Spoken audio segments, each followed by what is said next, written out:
MD एजाज़ अस्सलाम वालेकुम। अगर इंसान के साथ अगर ज़िना कर लिया तो अल्लाह से माफ़ी मांगने का क्या तरीक़ा है?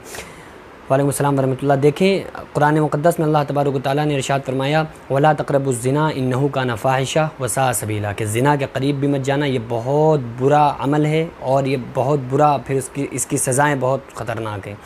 तो इसलिए इंसान को ज़िना से बचना चाहिए। बहुत सारे लोग ऐसे हैं जिनसे ज़िना सरज़द हो जाता है तो परेशान होते हैं कि अब क्या करें, इसकी तौबा कैसे करें, तौबा का तरीक़ा क्या है।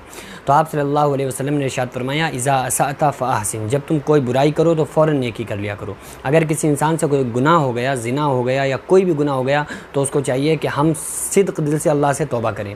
सिर्फ़ मुँह पे थप्पड़ मारने का नाम तौबा नहीं है, सिर्फ़ अस्तग़फ़िरुल्लाह अस्तग़फ़िरुल्लाह कह लेने का नाम तौबा नहीं है, बल्कि इंसान के दिल में एक अहद पुख्तगी के साथ, एक पुख्ता अहद करना, वादा करना अपने आप से भी और अपने अल्लाह से भी कि अल्लाह अब हमें माफ़ कर दे, आइंदा हम ऐसा काम नहीं करेंगे।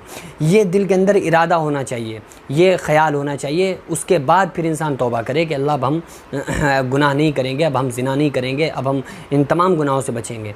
फिर इंसान सिर्फ दिल से जब अल्लाह से माफ़ी मांगता है तो अल्लाह ताला उसको माफ़ फरमा देता है। दूसरी बात यह है कि मुँह पे थप्पड़ लगाने का नाम भी तौबा नहीं है, बल्कि हदीस पाक में आता है, प्यारे आका सल्लल्लाहु अलैहि वसल्लम ने फरमाया, अन-नदामा तौबतुन, गुनाहों पे शर्मिंदा होना तौबा है। कोई इंसान से, किसी इंसान से कोई गुनाह सरज़द हो गया, अब उसके बाद वो उस पर नादिम हो जाए और पशेमान हो जाए कि भाई ये हमसे गुनाह हुआ है, अपने उस गुनाह को वो एक्सेप्ट कर ले, तो फिर उसकी माफ़ी हो जाती है।